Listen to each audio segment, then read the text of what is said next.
मोहभंग पहले प्यार से भाग 2। पिछले भाग में आपने जाना राज के कॉलेज में निधि नाम की लड़की आती है। धीरे धीरे उन दोनों की दोस्ती हो जाती है। एक दिन निधि राज को अपने घर बर्थडे पार्टी के लिए बुलाती है। राज शाम को उसके घर पहुंच जाता है। अब आगे राज ने धीरे से निधि को खुद से अलग करते हुए कहा, चलो केक नहीं काटना, बहुत भूख लगी है यार। तुम्हारे पास आने की जल्दी में घर में भी कुछ नहीं खाया। राज ने अपने पेट पर हाथ रखते हुए कहा। राज बिल्कुल बच्चों की तरह मुंह बना रहा था तो निधि को हंसी आ गई। राज ने निधि के चेहरे पर अपनी हथेलियों में भर लिया और निधि के माथे पर हल्के से चूम लिया और कहा, बस ऐसे ही हंसती रहो, तुम हंसती हुई बहुत अच्छी लगती हो। फिर निधि ने केक काटकर राज को खिलाया और राज ने निधि को। उसके बाद राज ने निधि के साथ मोबाइल में सेल्फी ली और फिर थोड़ी देर के बाद बेल बजती है। लगता है तुम्हारे पापा मम्मी आ गए। नहीं, वो लोग आज नहीं आने वाले। मैंने पिज्ज़ा ऑर्डर किया है, वही होगा। और निधि गेट खोलकर पिज़्ज़ा का पार्सल लेती है और वापस से दरवाज़ा बंद कर देती है और दोनों साथ में पिज़्ज़ा खाते हैं। थोड़ी देर के बाद, निधि, मुझे अब जाना चाहिए, 9 बज गए हैं। मेरी माँ मेरा इंतज़ार कर रही होगी। थोड़ी देर रुक जाओ ना। अरे, इतने प्यार से बोलोगी तो जा नहीं पाऊंगा। और निधि प्यार से बोली, तो मत जाओ ना। नहीं निधि, ये ठीक नहीं, मुझे जाना चाहिए। और ये कहते हुए राज ने प्यार से निधि को खुद से दूर किया और जाने लगा। अच्छी तरह दरवाज़ा बंद कर लो। बाय बाय राज। और दूसरे दिन कॉलेज में, यार रमन, ये इतनी प्यारी सूरत कौन है ये?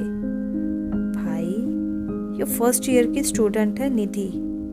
एकदम मस्त पटाखा है ना। एकदम चुप, तेरी भाभी है, समझा? जी भाई, हम बेकार ही नैनीताल घूमने गए। असली झील तो हमारे कॉलेज में है। ये है फाइनल ईयर का स्टूडेंट नरेंद्र, बहुत बड़े बिजनेसमैन महेंद्र मल्होत्रा का इकलौता बेटा। नरेंद्र 6 फीट लंबा, थोड़ा सांवला और कसरती बदन का मालिक है। कॉलेज बस टाइम पास करने आता है। उसके बहुत से दोस्त हैं जो उसकी हाँ में हाँ मिला के रखते हैं। कॉलेज कार से आता है और अपने दोस्तों के साथ कभी भी कॉलेज से निकल जाता है। कभी मूवी देखने तो कभी यूं ही सड़कों पर आवारागर्दी करने। वैसे नरेंद्र कोई बुरा इंसान नहीं है, ना ही उसे जुए या शराब जैसी किसी चीज की लत है। उसी दिन लाइब्रेरी में राज और निधि पढ़ाई कर रहे थे कि नरेंद्र वहां आता है। हाय निधि। नरेंद्र ने निधि की ओर अपना हाथ बढ़ाया और निधि ने भी हाथ मिलाते हुए हेलो बोला कि तभी नरेंद्र का फोन बजा तो वो लाइब्रेरी से चला गया। ये कौन था राज, तुम जानते हो? हाँ, फाइनल ईयर का है, नरेंद्र मल्होत्रा। कॉलेज बस अपनी रईसी दिखाने आता है। छोड़ो, पढ़ाई पर ध्यान दो। राज की बड़ी बहन अनु की शादी होने वाली है तो कुछ दिनों तक राज कॉलेज कभी कभार ही आता है। अनुपमा की शादी की सभी रस्मों में राज के सभी दोस्त आते हैं, पर निधि नहीं आती। बस शादी के दिन आती है, पर ज्यादा देर नहीं रुकती। राज भी बहुत बिजी था, इसलिए उसने इतना ध्यान नहीं दिया। जब कुछ दिन बाद राज ने कॉलेज जाना शुरू किया तो निधि उससे दूर दूर रहती। राज ने बहुत बार निधि से पूछने की कोशिश भी की, पर निधि कुछ और बात करने लगती तो कभी किसी दोस्त से बात करने लगती। राज बहुत परेशान रहने लगा था और उसका मन पढ़ाई से दूर होता जा रहा था। एक दिन राज कॉलेज के पार्क में उदास बैठा था तो रिया राज के पास आती है। राज, तुम आजकल क्लास क्यों मिस कर रहे हो? तुम्हें बचपन से जानती हूँ, तुम्हें कभी इतना परेशान नहीं देखा। राज कुछ नहीं बोला। क्या तुम्हारी नजर में अपनी बचपन की दोस्त की कोई वैल्यू नहीं? ऐसी बात नहीं है रिया, मैं बस थोड़ा परेशान हूँ। Are you sure? और कोई बात नहीं? नहीं, ठीक है, तो क्लास चलो। मैं जिस राज को जानती हूँ वो कॉलेज पढ़ने आता है, टाइम पास करने नहीं। और राज मुस्कुरा देता है और रिया के साथ क्लास चला जाता है। रिया अच्छी तरह जानती है कि राज निधि की वजह से ही परेशान है, इसीलिए वो ऐसा बिहेव कर रहा है। राज कॉलेज नहीं आ रहा था, इसलिए उसे नहीं पता निधि आजकल नरेंद्र के साथ घूमती फिरती है। रिया ने बहुत बार निधि को नरेंद्र की बाहों में भी देखा था, पर वह राज को कुछ नहीं बताती, क्योंकि राज तो निधि के बदले हुए व्यवहार से ही इतना परेशान था, तो सारी बात जानकर वह क्या कर बैठता। रिया को कुछ समझ नहीं आ रहा था, इसलिए रिया ने वक्त के हाथों सब छोड़ दिया और ज्यादा से ज्यादा टाइम राज को पढ़ाई और बातचीत में बिजी रखने में लगी। राज के पापा महेश शर्मा एक दिन अपनी दुकान से घर आ रहे थे कि एक बाइक से उनकी टक्कर हो गई। दरअसल एक छोटा बच्चा बीच में आ गया था, उसी को बचाने के चक्कर में ही टक्कर हुई थी। बाइक चलाने वाला लड़का बेहद शर्मिंदा था। हालांकि महेश जी को ज़्यादा चोट नहीं आई थी, इसीलिए उन्होंने डॉक्टर के पास जाने से मना कर दिया। तो वह महेश जी को अपनी बाइक से घर छोड़ने आया था। घर आने के बाद महेश जी ने उसे चाय पीने के लिए रोक लिया था।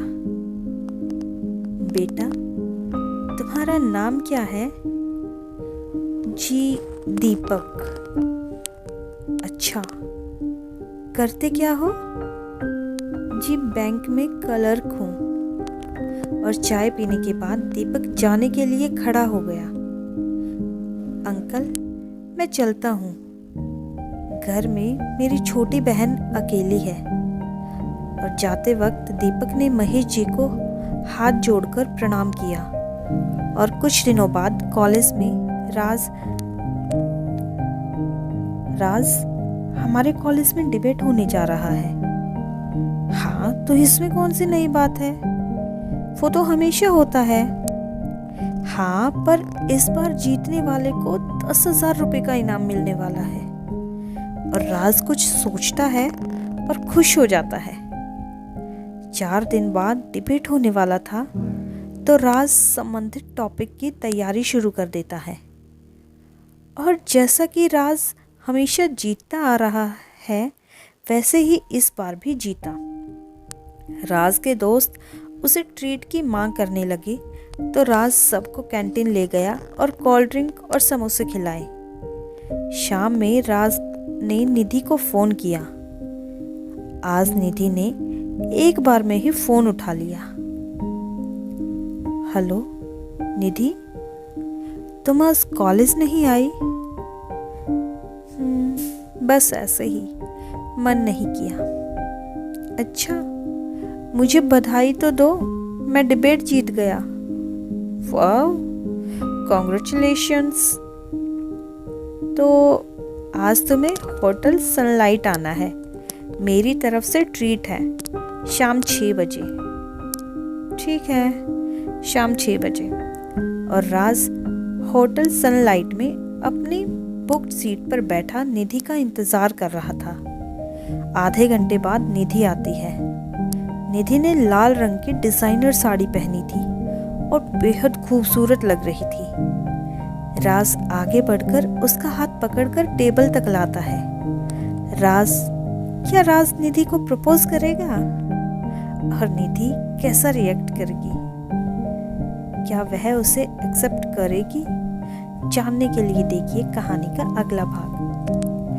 दोस्तों, अगर आपको आज की वीडियो पसंद आई हो तो वीडियो को लाइक, शेयर और कमेंट ज़रूर कीजिए और आगे भी इसी तरह की कहानियों के लिए चैनल को सब्सक्राइब कीजिए। Thanks for watching and keep spotting.